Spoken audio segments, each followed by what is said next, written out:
Welcome everybody. आप सबका स्वागत है आस्था कंसल्टिंग के यूट्यूब चैनल पे। उम्मीद करते हैं आप सब खैरियत से होंगे। और आज का जो वीडियो है वो हमारा कंटिन्यूएशन में है, जो हमने दो वीडियो बनाए थे फ्रेशर्स जॉब के सिलसिले में। और बहुत बहुत शुक्रिया, आप लोगों ने काफ़ी पसंद किया। और आज का जो वीडियो है ये काफ़ी अरसे से हमारे पास डिमांड आ रही थी। उन लोगों की जिन्होंने नॉर्मल ग्रेजुएशन किया है, बीकॉम किया है, बीएससी किया है, बीए पास किया है, इस तरह के वेरियस उन्होंने ग्रेजुएशन लेवल के कोर्स किए हुए हैं और अभी तक उनका करियर की शुरुआत नहीं हो पाई है। तो वो ये जानना चाहते हैं कि हम आखिर ऐसा क्या करें जिससे कि हमारे करियर को एक डायरेक्शन मिल सके, करियर की शुरुआत हो सके, और हमारे ऊपर जो ये फ्रेशर्स का जो ये तमगा लगा हुआ है वो हट सके, और हम किसी एक पर्टिकुलर लाइन की तरफ हम उसको अपने करियर को एक दिशा दे सकें। तो इसी सिलसिले में हम आज आपसे बात करेंगे। और अपनी बात को शुरू करने से पहले आप सबसे मेरी एक रिक्वेस्ट है और आप सबसे हमारी इल्तिजा है कि आप हमारे आस्था कंसल्टिंग के यूट्यूब चैनल को लाइक करें, सब्सक्राइब करें, शेयर करें और कमेंट करके बताएं कि आपको हमारा ये वीडियो कैसे लगा, और जिस तरह से हम आपको अपनी बातें बता रहे हैं वो आपको पसंद आ रही है, नहीं आ रही है, क्या इम्प्रूवमेंट देखना चाहते हैं, और आने वाले वीडियोस में आप किस टॉपिक के ऊपर हमसे बात करना चाहते हैं, ताकि हम आपकी पूरी पूरी मदद कर सकें। सो चलिए इस वीडियो को शुरू करते हैं। और तो बेसिकली अभी की सिचुएशन अगर हम समझें, लास्ट एक साल से कोरोना की बात करें तो कोरोना से पहले भी काफ़ी बेरोज़गारी हमारे मुल्क में एक बड़ा मुद्दा रही है। और मतलब बेरोज़गारी ऐसा नहीं है कि जो कम पढ़े लिखे हैं, जो मैट्रिक हैं या जो मैट्रिक से कम पढ़े हुए हैं वो बेरोज़गार हैं, ऐसा नहीं है, ये एक गलतफहमी है। अगर हम बेरोज़गारी की अगर हम समस्या की बात करते हैं तो ये ग्रेजुएशन लेवल पे भी है, 10th लेवल पे भी है, 12th लेवल पे है, इंजीनियरिंग करके भी लोग बेरोज़गार हैं। बहुत सारे प्रोफेशनल कोर्सेज़ करने के बाद भी अभी कई सारे लोग हैं ऐसे जो 2 साल, 3 साल, 4 साल से जिनके करियर को शुरू नहीं हो सका है। और अगर लास्ट ईयर कोरोना में अगर हम देखते हैं कि अगर करीब पूरा साल में कितने सारे नए लड़के निकले होंगे और जिनका कैंपस नहीं हुआ, वो सारे बंदों में अगर हम देखें तो बहुत कम तादाद है ऐसी जिनकी जॉब लग पाई है। तो प्रोफेशनल कोर्सेज के फ्रेशर्स की ये हालत है, तो जो जिन्होंने नॉर्मल ग्रेजुएशन किया है उनके बारे में क्या कहा जाए। मेरा आज के वीडियो बनाने का मकसद है कि आपको हम इस डायरेक्शन पे एक गाइड कर सकें, आपको कुछ मशवरा दे सकें कि आप अपने फ्रेशर्स के करियर को अलग अलग स्ट्रीम वाइज कैसे आप उसको सेट कर सकते हैं। तो अगर हम शुरुआत करते हैं, लेट्स सपोज अगर आपने बीकॉम किया है और अगर आपने अकाउंटिंग को अच्छे से पढ़ा है तो बहुत सारे सीए फर्म के साथ अपने करियर को शुरुआत करने की आप कोशिश कर सकते हैं। या आप इसके लिए ये कर सकते हैं कि अगर आपने अकाउंट सीए फर्म के साथ काम करना है तो आपको एक तो अपने नॉलेज को आप अच्छे से इम्प्रोवाइज़ कर लें।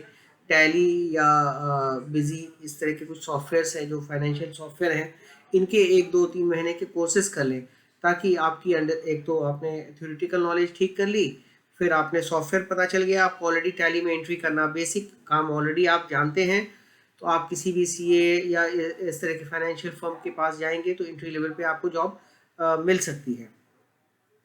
सेकेंडली, अगर आपको क्या करना है, आप अगर बेहतर जॉब चाहते हैं, चाहे फाइनेंशियल, बहुत सारी फाइनेंशियल आरपीओज हैं, उनके साथ भी आपके करियर की शुरुआत हो सकती है।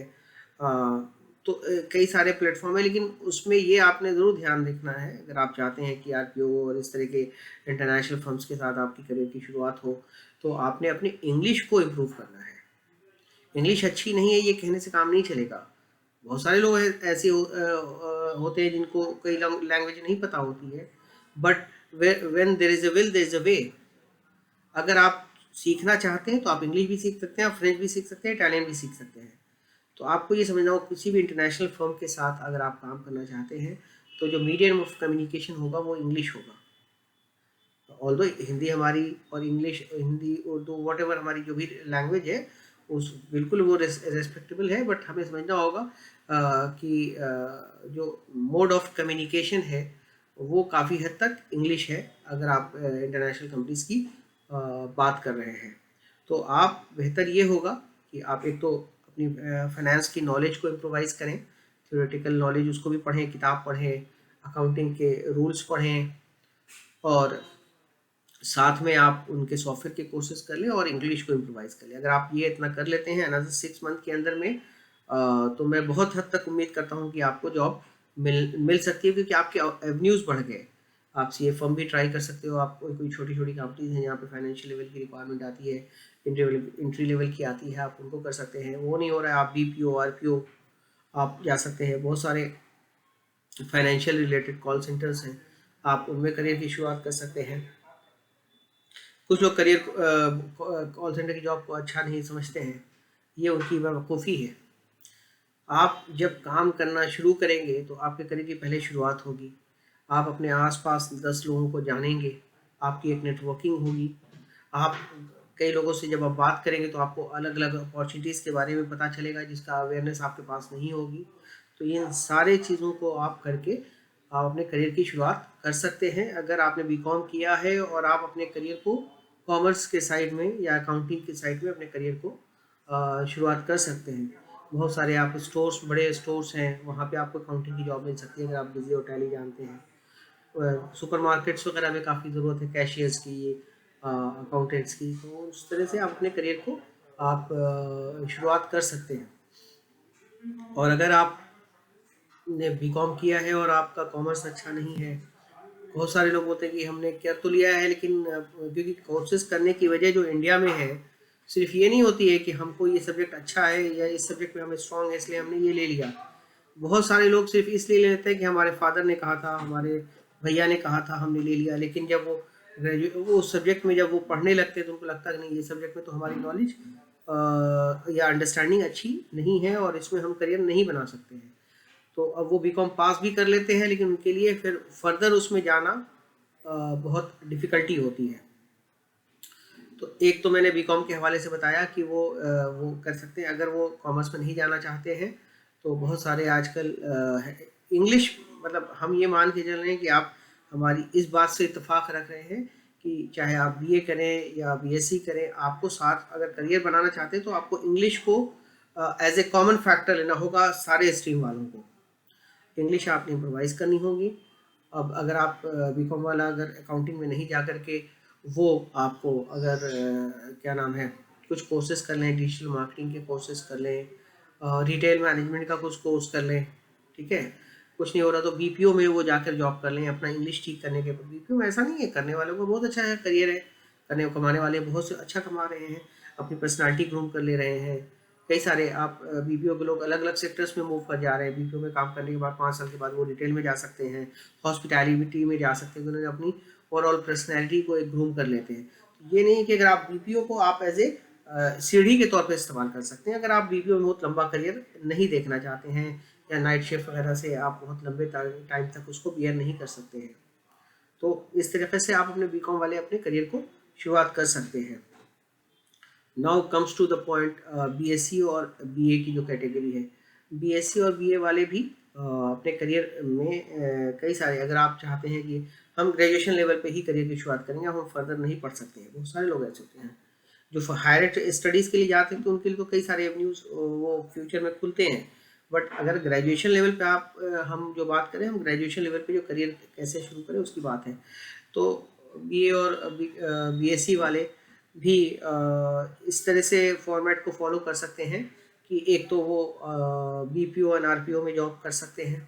सेकेंडली करियर अगर वो इसमें नहीं जाना चाहते हैं तो बहुत सारी स्पेशलाइज्ड फील्ड हैं, जैसे ऑफिस मैनेजमेंट का कोर्स करके फ्रंट डेस्क वगैरह की जॉब कर सकते हैं हॉस्पिटल मॉल्स में, अलग अलग जगह पे। सेकेंडली अगर आपने इंग्लिश वगैरह आपकी अच्छी है तो आप बहुत सारे डिजिटल मार्केटिंग की कंपनीज में आप डिजिटल में एसईओ पीपीसी इनसे रिलेटेड कोर्सेज करके आप एंट्री लेवल पे जॉब पा सकते हैं।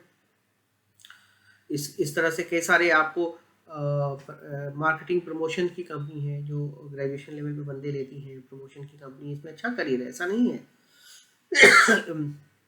प्रमोशंस की कंपनी से धीरे आप फिर आगे जाके इवेंट्स में चले जाते हैं, इवेंट्स मैनेजमेंट की कंपनीज के पास अपॉर्चुनिटी।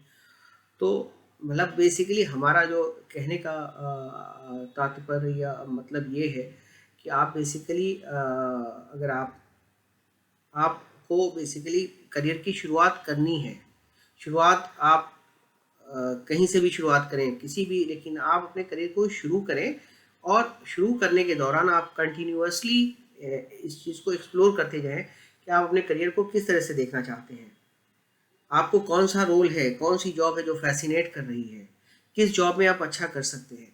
आप करंट जॉब में रहते हुए भी आप दूसरी जॉब के लिए प्लानिंग कर सकते हैं, लेकिन अगर आप जॉब करें ही ना कि जब वो मिलेगी तभी हम करियर की शुरुआत करेंगे, मन मुताबिक जॉब मिलेगी, तो ये एक बड़ी टिपिकल सिचुएशन है, क्योंकि इसमें ना आपकी नेटवर्किंग हो रही है, ना आपको पॉजिटिव एनर्जी आ रही है, ना आपको पैसा आ रहा है, सिवाय फ्रस्ट्रेशन और हरासमेंट के कुछ नहीं हो रहा है।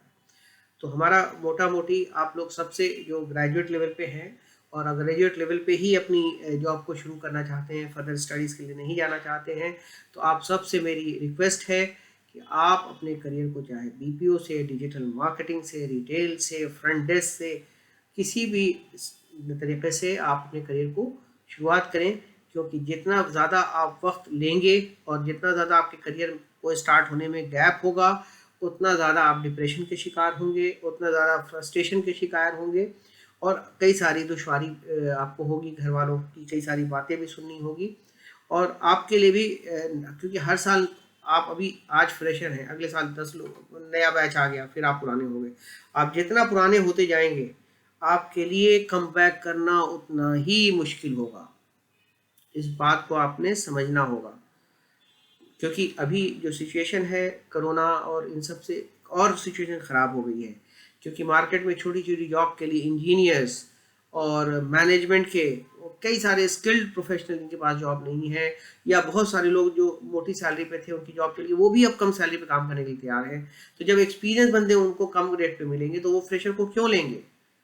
इसलिए मेरा आप सबसे बहुत दरख्वास्त है कि आप अगर ग्रेजुएशन लेवल पे करियर को शुरू करना चाहते हैं तो किसी तरह का कोई कोर्स कर लीजिए और अपने करियर को शुरुआत करें। अगर कोई आपको काम देता है और 1-2 महीना पैसा नहीं भी देता तब भी आप करियर की शुरुआत करें, क्योंकि आपकी मंजिल आज नहीं, आपकी मंजिल कल है। उम्मीद करते हैं आपको हमारी बातें समझ में आई होंगी और अगर आप इससे रिलेटेड कुछ और भी समझना चाहते हैं तो आप हमसे सवाल कर सकते हैं। और मैं ये फ्रेशर सीरीज़ का ये हमारा तीसरा वीडियो है और बहुत जल्द हम इस सीरीज़ के कई सारे वीडियो और बनाएंगे। ये सीरीज़ कहीं ना कहीं हमसे पीछे छूट गई थी और हम आपको नहीं बता पा रहे थे। और करियर काउंसलिंग से रिलेटेड अगर आप किसी तरह का और भी आपके सवाल दिमाग में है, या आपका कोई भाई बंधु है जो आपकी बातों को नहीं समझ पा रहा है, उसको समझ नहीं आ रहा है करियर में क्या करें, तो आप हमारे आस्था कंसल्टिंग के नंबर पे कांटेक्ट कर सकते हैं। तो हम आपकी पूरी मदद करने की कोशिश करेंगे। आस्था कंसल्टिंग सिर्फ एक जॉब प्लेसमेंट या जॉब लगवाने की या मैन पावर की ही एक कंपनी नहीं है। हमारा मकसद है, क्योंकि जो आज स्टूडेंट है वही कल एम्प्लॉय होता है, आप ही हमारा कल बिजनेस होते हैं। तो अगर हम आपके करियर को शेप करने में कुछ हेल्प कर पाएँ, आस्था आपकी कोई मंजिल को तक पहुंचाने में एक सीढ़ी का काम कर पाए, तो हमारे लिए बायसे शर्फ होगा, हमारे लिए बहुत खुशी की बात होगी। तो आप सब अपने करियर को शुरुआत करें और अपने माँ बाप का नाम रोशन करें और उनके चेहरों पे खुशी लाएं, क्योंकि जब आप पहली कमाई ला के अपने माँ बाप के हाथ में देते हैं तो ये उनके लिए एक बहुत इमोशनल फीलिंग होती है। उम्मीद करते हैं कि आपको हमारा वीडियो अच्छा लगा होगा और जाने से पहले हमारी आप सबसे रिक्वेस्ट है कि हमारे चैनल को प्लीज़ लाइक करें, सब्सक्राइब करें, कमेंट करें, शेयर करें और अगले वीडियो में आप क्या देखना चाहते हैं ये भी हमें कमेंट करके बताएं। तब तक के लिए जय हिंद।